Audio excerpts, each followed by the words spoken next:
말씀을 전하기 전에 우선 여러분들 좀 칭찬해 드리고 싶습니다.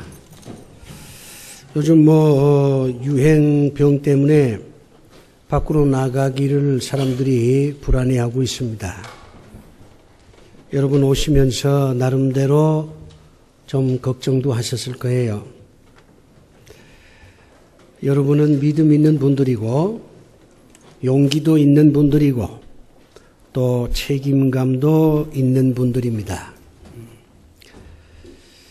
우리가 이제 그 예수 믿는 사람들을 칭찬할 때 가장 잘 쓰는 말이 믿음, 용기, 책임감입니다. 여러분들은 바로 그런 분들입니다. 화답 좀 해주세요. 하나님께서 여러분들을 축복하실 줄로 믿습니다. 이제 5월이 되면 이제 우리나라 그 메이저 신문사들이 나름대로 이런저런 국제적인 행사를 합니다. 이번에도 중앙일보나 조선일보에서 세계적인 어떤 석학들 또 사업가들, 정치가들 이런 분들을 모시고 일종의 사회 진단이라 그럴까요? 문명 비판이라 그럴까? 미래 예측 같은 것을 많이 했습니다. 좋은 일이죠. 외국에 내놓으라 하는 사람들이 우리나라에 와서 세계적인 시야를 가지고 여러 가지 유익한 정보를 우리에게 전해주는 것은 그 바람직한 일이고 또 우리나라가 그만큼 국제적으로 성장한 나라이기 때문에 그런 분들도 우리나라에 이제 오시지 않나 이제 그런 생각을 해보면 국민 한 사람으로서 뿌듯하게 생각을 합니다. 저도 이제 다는 들어보질 못했지만 그래도 이제 몇 분의 그 강연을 이제 들어봤어요. 이 공통점이 있어요. 그것은 저들이 하는 모든 강연의 내용을 보면 두 가지로 분류할 수 있습니다. 하나는 왜라고 하는 질문입니다. 왜가 예를 들면 내가 왜 이 사업을 했느냐? 왜 내가 이런 주제를 선택했느냐? 왜 이런 것들이 오늘 현대사회에 필요하냐? 그 왜라고 하는 질문에 대한 나름대로의 자기 성찰을 얘기하고 있어요. 두 번째는 어떻게입니다. 자, 그러면 앞으로 우리가 어떻게 해야 되느냐? 미래 사회가 이렇게 발전이 될 텐데 이럴 때에 우리는 어떻게 대처를 해야 되느냐? 일종의 방법론에 대한 얘기들을 많이 하고 있어요. 이것은 대단히 성경과 그 맥락을 같이 합니다. 성경도 왜라고 하는 질문을 수없이 던집니다. 왜 선악과를 먹었느냐? 왜 그렇게 불행해지느냐? 왜 사람들이 죄를 짓느냐? 이 왜라고 하는 질문을 수없이 성경은 던집니다. 우리가 이제 성경을 깊이 상고해 보면 이런 그 왜라는 질문에 대한 해답을 얻을 수 있습니다.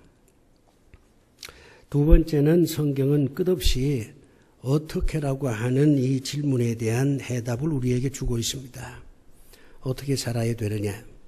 어떻게 그 문제를 해결해야 되느냐?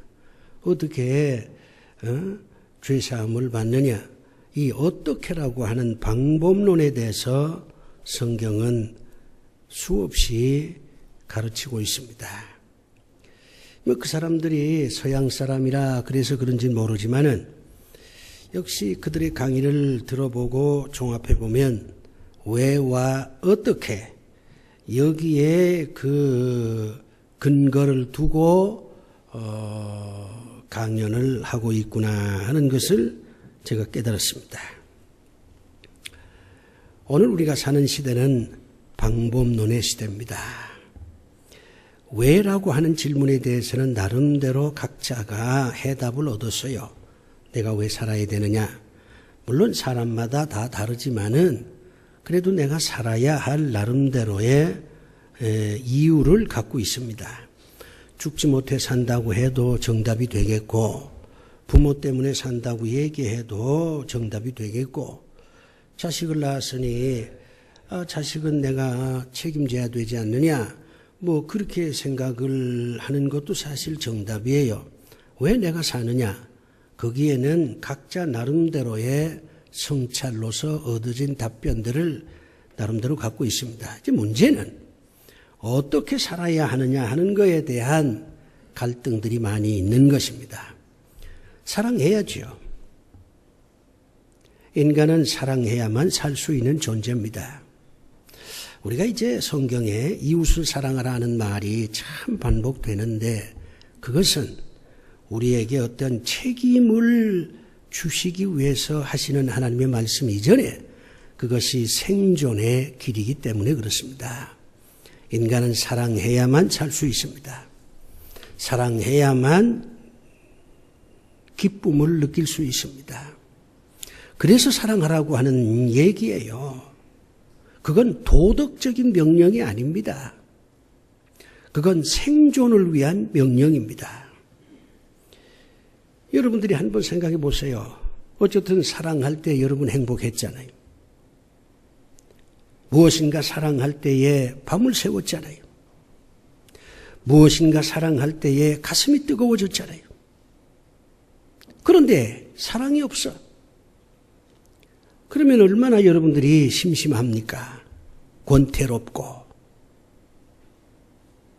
우리는 이 사랑하라 하는 하나님의 말씀을 도덕적인 명령으로 이해하는데 문제가 있습니다. 이건 생존의 명령입니다. 그런데 내가 살기 위해서, 내가 행복하기 위해서, 내가 삶의 보람을 누리기 위해서 사랑을 해야 되는데, 그러면 어떻게 사랑을 해야 되느냐? 이 방법에 대해서 우리가 한번 깊이 성찰해 볼 필요가 있습니다. 그렇기 때문에 엘릭 프롬이라고 하는 사람은 사랑은 기술이다, 그렇게 얘기를 하는 겁니다. 제가 여러분에게 말씀드리고 싶은 것은 오늘 우리가 사는 시대는 방법론의 시대라고 하는 겁니다. 자, 메르스가 지금 유행입니다. 왜 저런 병이 생기느냐 하는 것도 물론 우리가 연구를 해야 되겠죠. 그러나 더 중요한 것은 어떻게 이 병들을 퇴치시키고 사회를 안정시킬 수 있느냐, 어떻게라고 하는 이 질문에 초점이 맞추어져야 합니다. 병이 창궐하는데 왜 이런 병이 창궐하느냐, 그걸 연구만 하면 되겠어요? 일단은 병을 퇴치시켜야 합니다. 그러면 어떤 방법을 써야 되느냐? 이게 사회적인 합의가 이루어져야 합니다. 저는 오늘 여러분들에게 가장 좋은 방법이 무엇이냐 하는 것을 전하려고 합니다. 방법론의 시대니까 여러분이 방법을 제대로 알아야 여러분에게 주어지는 여러 가지 어려운 문제를 해결할 수도 있고, 왜라고 하는 질문 이후에 여러분의 삶의 정체성이 분명히 바로 되지 않겠습니까? 방법을 모르면 결국은 무너집니다. 가장 좋은 방법이라고 할 때 애매하게 들릴지 모르지만 우리가 일반적으로 4가지를 듭니다. 하나는 적법성입니다. 법에 위반되면 가장 좋은 방법이 아니에요. 두 번째는 효율성입니다. 그런 방법으로 일 처리를 했더니 좋은 결과가 나와야지. 그런 방법으로 일 처리를 했는데 오히려 사태가 악화가 되고 여러 가지 어려운 문제가 생겼다. 그러면 그건 가장 좋은 방법이 아닙니다. 세 번째는 공익성입니다. 다른 사람한테 피해를 줄 수는 없잖아요. 모든 사람들한테 유익이 돌아가게끔 하는 방법이 가장 좋은 방법이에요. 나만, 내 가정만, 내가 속한 집단만 유익하게 만드는 것은 가장 좋은 방법이 아닙니다. 공공성이 있어야 합니다. 그 다음에 네 번째가 실천성입니다. 실천할 수 있어야지. 아무리 좋은 방법이라도 너무 어렵고 너무 까다롭고 실천하기가 어려우면 누가 하겠어요? 이것을 접근성이라고 얘기도 합니다마는 그 방법이 복잡하지 않아야 합니다. 단순해야 돼요. 일반적으로 우리가 가장 좋은 방법이다 그러면 이 네 가지 원칙이 다 조화를 이루어야 돼요. 그런데 오늘 하나님께서는 우리에게 심각한 질문을 던집니다. 그래, 무슨 적법성, 효율성, 공공성, 단순성 이런 것들이 다 있다고 해서 그게 가장 좋은 방법이라고 생각하느냐? 나는 말한다. 아니다. 그것만 가지고 충분하지 않다. 세상을 보라.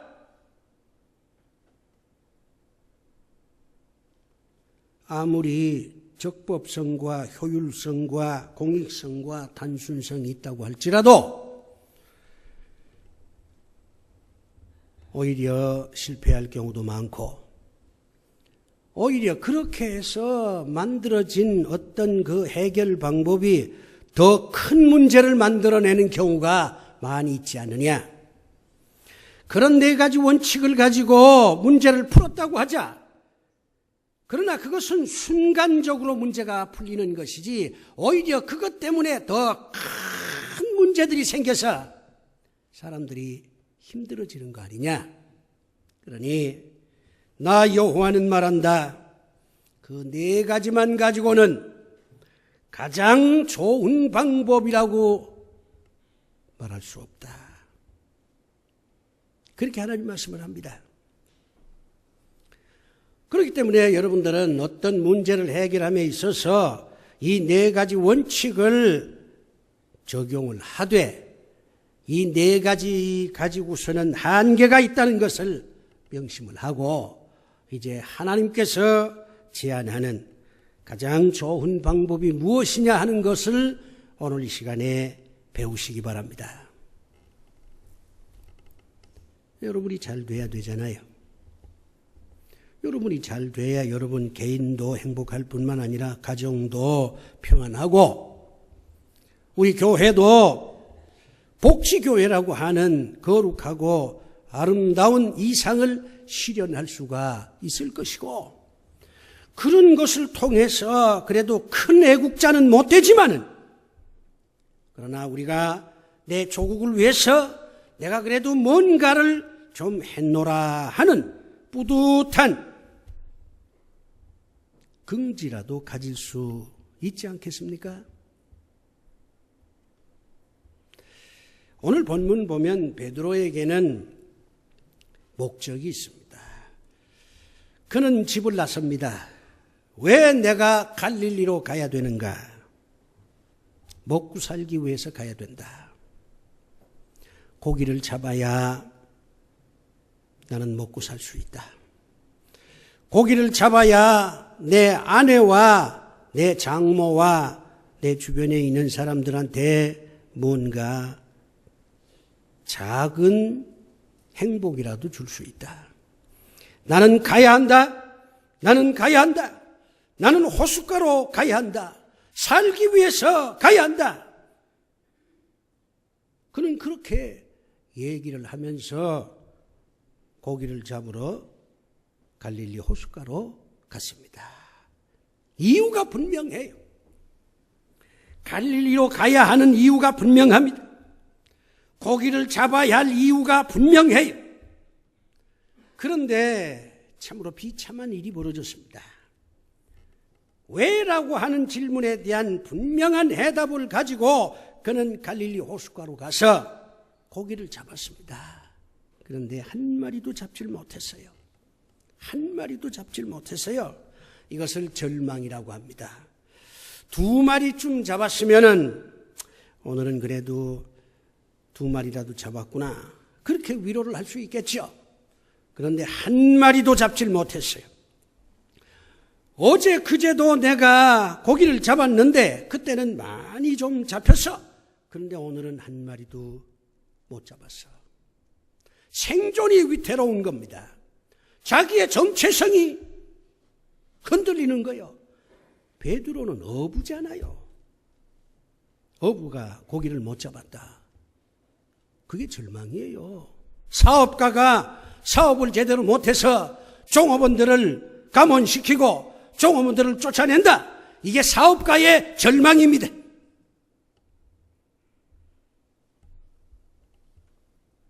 한 마리도 못 잡았어요. 그는 주저앉았습니다. 허탈감에 빠졌죠. 그때에 예수님이 등장을 했습니다.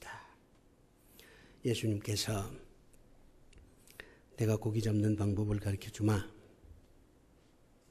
그렇게 말을 했어요. 베드로가 이렇게 보니 이제 겨우 나이 30쯤 된 낯선 청년입니다. 갈릴리 호숫가에서 오랫동안 고기잡이를 해봤지만 처음 만난 사람이에요. 그런데 그 처음 만난 사람이 깊은 데로 가서 그물을 내리시오. 그러면 고기를 많이 잡을 것이요. 그렇게 얘기를 해요. 베드로는요, 전문가예요. 한두 해 고기를 잡은 사람이 아닙니다. 그는 고기 잡는 데 대한 상당한 식견을 가진 사람이었어요. 요즘식으로 표현하면 프로입니다. 베드로는 완벽하게 고기를 잡으려고 시도했습니다. 자기가 가지고 있는 지식에다가 오랫동안 고기 잡아본 경험에다가 본문 그대로 밤새도록 고생을 하면서 노력을 하면서 고기를 잡으려고 했는데 1마리도 못 잡은 거예요. 여기서 하나님은 말씀합니다. 지식의 한계, 경험의 한계, 인간 수고의 한계를 하나님께서 말씀하십니다. 우리는 뭘 좀 알았다고 교만해요. 이게 지식인의 교만이지요. 어떤 사람은 경험이 많다고 또 자기 독설에 빠집니다. 또 어떤 사람은 내가 얼마나 노력했는데 뼈 빠지게 말이야 내가 노력해서 뭐 안 되는 게 없어서 그렇게 얘기하는 사람도 있잖아요. 세상은 말해요. 지식과 경험과 노력이 조화를 맺으면 목표를 달성할 수 있다. 그게 가장 좋은 방법이다. 그렇게 얘기합니다. 그런데 하나님께서는 빙그레 웃으시면서 그럴까? 아니야. 너희들이 알고 있는 지식 그 별거 아니야. 너희들이 가지고 있는 경험 그거 아주 지극히 작은 것이야. 너희들이 수고 아무리 해봐야 소용없어. 그거 가지고는 안 돼. 하나님께서 그렇게 말씀을 하십니다. 그래서 우리 주님은요, 베드로 보고 당신 말이야 더 배워야 되겠어. 당신 뭐 가지고 있는 지식은 아직도 부족해. 더 배우라. 너 경험 그거 아직은 일천해. 더 많은 경험을 쌓아야 돼. 네가 수고를 했다 그러지만 그 수고 속에는 철저한 것이 아니라 건성건성 수고한 거 아니야? 더 열심으로 해야 돼. 그렇게 말하지 않아요. 바로 여기에 하나님의 깊은 뜻이 있습니다. 지식 가지고 안 된다. 경험 가지고 안 된다. 너희들이 아무리 수고해도 그것 가지고는 안 된다. 그런 방법으로 문제를 해결하려고 하지 마라. 그런 방법으로 목적을 달성하려고 하지 마라. 그거는 방법이긴 하지만 가장 좋은 방법은 아니야. 하나님께서 그리 말씀해요. 그러면 가장 좋은 방법이 뭘까요? 깊은 데로 가서 그물을 내리는 겁니다. 깊은 데, 도대체 이 깊은 데가 어떤 데냐? 이걸 우리가 한번 생각해 볼 필요가 있어요. 우리 주님이 베드로 보고 야, 깊은 데로 가서 그물을 내려. 그러면 너 고기 많이 잡을 수 있어. 가장 좋은 방법은 깊은 데 있는 겁니다. 저는 이 깊은 데가 어떤 데냐 하는 거에 대해서 참 오랫동안 고민을 했어요. 오늘 성경에 깊은 데가 어떤 데인지 주님이 설명을 안 해줘요. 그냥 깊은 데로 가서 그물을 내리라 이렇게만 말씀을 합니다. 나는 수없이 생각해 봤습니다. 도대체 깊은 데가 어디냐? 깊은 곳이 도대체 무슨 의미가 있느냐? 거기에 그물을 던져야 고기를 많이 잡을 수가 있다고 말씀을 하는데 그 깊은 데가 도대체 어디냐? 무슨 뜻이냐? 젊은 날부터 지금까지 이 깊은 데라고 하는 이 단어에 참 저는 많이 절망을 했어요. 이게 무슨 뜻이냐? 이제는 깨달았습니다. 깊은 데가 어떤 데냐? 이건 제가 깨달은 거예요. 깊은 데는요, 새로운 곳입니다. 새로운 곳. 주님이 베드로 보고 너는 지금까지 네 지식이나 네 경험에 근거해서 여기다가 그물을 내리면 고기를 많이 잡을 거라고 생각했지 않냐? 그래서 항상 지식에 근거해서 경험에 근거해서 여기다가 그물을 치면 고기를 많이 잡을 거다 그랬지 않니? 그런데 그거 아니야. 새로운 곳에 가서 그물을 던져야 고기를 잡을 수 있지 않겠냐? 새롭다는 거, 이게 중요합니다. 새로운 방법을 선택할 줄 알아야 돼요. 낡은 방법, 누가 얘기해 준 방법, 그게 아니라 정말 믿음 안에서 하나님의 말씀을 통해서 내가 깨달은 새로운 방법을 여러분이 선택을 해야 여러분에게 주어진 문제가 완벽하게 해결될 수가 있습니다. 여러분이 성경을 왜 읽습니까? 지식을 얻기 위해서 성경을 읽습니까? 장로고시에 성경이 있으니까 뭐 시험 치기 위해서 성경을 읽습니까? 그렇게 하면 안 돼요. 여러분이 성경을 읽는 이유는 새로운 방법을 찾아내기 위해서입니다. 하나님의 말씀을 깊이 묵상하고 하나님의 말씀에 대해서 많은 성찰을 하면 여러분이 지금까지 알지 못했던 새로운 방법을 찾아낼 수가 있습니다. 그걸 찾아낼 수가 있어요. 새로운 방법을. 그러니까 이 깊은 곳이라고 하는 것은 새로운 곳입니다. 새로운 방법이에요. 여러분 사업도 좀 새롭게 하셔야 돼요. 낡은 방법으로 그대로 하면 앞으로는 안 통해요. 가정관리도 자식관리도 새로운 방법으로 하셔야 돼요. 옛날 방법으로 안 돼요. 직장생활 하는 것도 새로운 방법으로 직장생활을 하려고 해야 돼요. 그래야 직장생활이 즐거워지고 직장 안에서 두각을 좀 나타내서 좀 속된 말로 출세할 수도 있어요. 사랑도 새로운 방법으로 해야 돼요. 가장 낡은 방법으로 사랑해봐야 상대도 감동이 안 되고 또 사랑하는 여러분도 감동을 못 받아요. 새로운 방법을 찾아내라. 그게 하나님의 뜻입니다. 그런데 그 새로운 방법을 어디서 찾습니까? 말씀에서 찾는 거죠. 주님이 하신 말씀에서 새로운 방법을 찾는 겁니다. 깊은 데로 가라 하는 이 말씀은 하나님의 말씀을 통해서 새로운 방법을 찾아내라. 그리고 그 새로운 방법으로 시도하라. 그러면 좋은 열매를 맺을 것이다. 이게 하나님의 말씀입니다. 두 번째로 이 깊은 깊은 곳이라고 하는 것은 위험한 곳입니다. 아무래도 얕은 데는 덜 위험하잖아요. 배가 이렇게 전복이 돼도 살 수 있지 않습니까?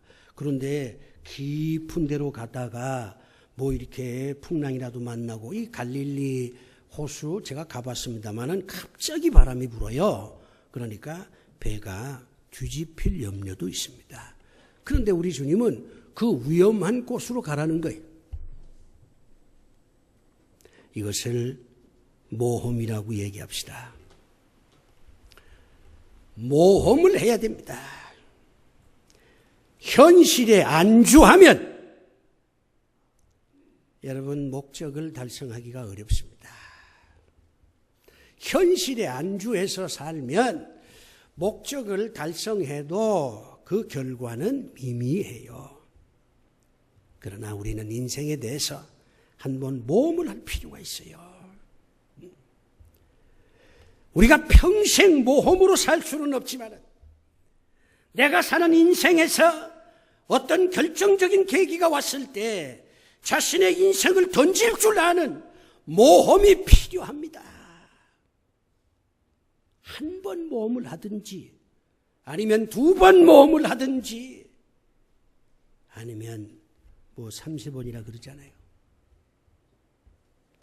모험 없이 현실에 안주하고 가장 쉬운 방법으로 여러분이 문제를 해결하려면 해결도 안 되거니와 해결돼도 별 큰 열매가 없을 거예요. 우리가 산업화와 민주화를 걸치는 과정에서 모험심이 있었기 때문에 가능했던 겁니다. 이 나라 건국도 모험심이 있는 사람에 의해서 건국이 된 것입니다. 이 나라 산업화도 모험심이 있는 사람에 의해서 이루어진 거예요. 이 나라 민주화도 모험심이 있는 젊은이들이 거리에 나갔기 때문에 가능했던 것입니다. 오늘 우리 한국 사회에 내놓으라 하는 재벌도 그 재벌을 창시한 사람이 모험을 했기 때문에 가능했던 것입니다. 그런데 우리 한국 70년 근세사가 이렇게 모험의 연속인데 오늘 우리 사회는 모험심이 없어졌어요. 그저 무슨 일이 벌어지면 남한테 책임만 전가하시지 내 자신을 던지려고 하는 이 아름답고 거룩한 모험심이 사라졌습니다. 그러니까 가장 좋은 방법이 안 나오는 거예요. 겁이 나십니까? 그래서 모험을 못하는 겁니까? 겁이 나겠지요. 우리가 무슨 대단한 영웅도 아닌데 두렵겠지요. 뭐 전될 두려움이 없었겠습니까? 그러나 우리가 이것 하나 명심해야 됩니다. 마태복음 28장 맨 마지막에 우리 주님이 제자들한테 이렇게 말합니다. 주님이 이런 말을 하는 것은 주님이 너무 제자들에게 실망도 하고 참 마음이 아파서 이 얘기를 했어요. 제자들은 비겁했습니다. 주님이 십자가 질 때 다 도망갔어요. 주님이 참 마음이 아팠지만 주님은 내색을 안 합니다. 그리고 제자들을 다시 모아놓고 속으로 이렇게 말하는 거예요. 다시는 그렇게 비겁하지 마라. 다시는 그렇게 도망가지 마라. 모험을 하라. 복음을 전하는 건 모험이 아니냐? 그런데 너희들이 모험할 때 명심할 게 하나 있다. 세상 끝날 때까지 하나님께서 너희와 함께 하실 것이다. 그렇게 주님이 말씀합니다. 우리가 모험을 할 수 있는 원천은 만용이 아니에요. 애따 모르겠다 한번 해보자. 그런 게 아니에요. 우리가 모험을 하는 것은 우리가 위험한 곳으로 가는 것은 하나님께서 나와 함께 하신다고 하는 이 거룩한 체험을 가슴에 불덩어리처럼 지니고 우리는 위험한 곳으로 나가는 것입니다. 오늘 그리스도인들이 그걸 못하고 있어요. 그래서 그냥 고만고만하게 사는 겁니다. 고만고만하게 사는 게 나쁘다는 뜻은 아닙니다. 모험을 하면 좀 위험한 그곳으로 가면 큰 것을 얻을 수가 있을 텐데 너무 그냥 조마조마해가지고 안전제일주의로 나가다 보니까 가장 좋은 방법이 아니라 그 다음 좋은 방법으로 뭘 해결하려고 하니까 큰 열매가 우리에게 없는 것입니다. 세 번째가 있습니다. 이 깊은 곳은 베드로가 말한 게 아닙니다. 내가 깊은 곳에 가서 그물을 내리겠습니다. 그렇게 말한 게 아니에요. 야고보와 무슨 요한이 와가지고서 깊은 데로 가서 우리 그물 한번 던져봅시다. 그렇게 말한 게 아니에요. 주님이 말씀한 거예요. 그렇기 때문에 깊은 곳이라고 하는 것은 하나님이 정해준 곳입니다. 주님이 정해준 곳이에요. 가장 완벽한 방법은 무엇입니까? 하나님이 정해준 방법이에요. 주님이 가르쳐준 방법이에요. 오늘 우리 많은 그리스도인들은 설교를 들으면서 하나님이 정해준 방법대로 내가 한번 살아보겠다고 하지만 성전문 나가면 여전히 지식이나 경험이나 자기의 노력에 근거한 방법만 찾으니 큰 고기를 못 잡는 거죠. 주님이 정해준 방법대로 하면 됩니다. 주님이 이렇게 하는 게 좋다 그러면 그렇게 하면 돼요. 왜 우리가 이렇게 망설이지요? 어떻게 좀 짜증이 안 냈어요? 여러분이 그래도 40년, 50년 살았잖아요. 이제 나름대로 이제 뭐 내 인생이 여기서 끝나는 거 아닌가. 그렇게 자조적으로 생각하고 있지 않습니까? 이제 변화도 두렵고, 그저 고만고만하게 내가 살기만 해도 다행이다. 이런 생각들을 하고 있잖아요. 그렇게 하는 게 나쁜 건 아닙니다. 그러나 그렇게 안주해서 여러분이 황혼이 돼서 늙으면요, 후회해요. 내가 그때 한 번 말이야, 정말, 새로운 방법으로 그리고 모험도 하면서 하나님이 정해준 방법대로 내가 한번 살아볼 걸. 어째서 그렇게 내가 망설이다가 오늘 이렇게 늙었나. 그렇게 여러분 후회할 날이 와요. 가장 좋은 방법을 택하십시오. 그건 지식이 아닙니다. 경험도 아닙니다. 인간의 노력도 아닙니다. 가장 좋은 방법은 깊은 데로 가는 겁니다. 새로운 방법을 찾으세요. 새롭게 시도하세요. 그리고 모험도 좀 하세요. 무엇보다도 하나님의 말씀에 순종하세요. 그러면 오늘 본문에 베드로가 고기를 많이 잡았다고 했습니다. 이 가장 좋은 방법을 여러분이 선택하면 여러분도 아주 좋은 열매를 거두게 될 줄로 믿습니다. 기도합시다. 아버지 하나님, 어떻게 주어진 문제들을 해결할까 저희들이 고민하는 중에 하나님께서 가장 좋은 방법을 가르쳐 주었습니다. 이 좋은 방법을 통해서 우리의 인생의 열매가 있게 하여 주시옵소서. 예수님 이름으로 기도드리옵나이다.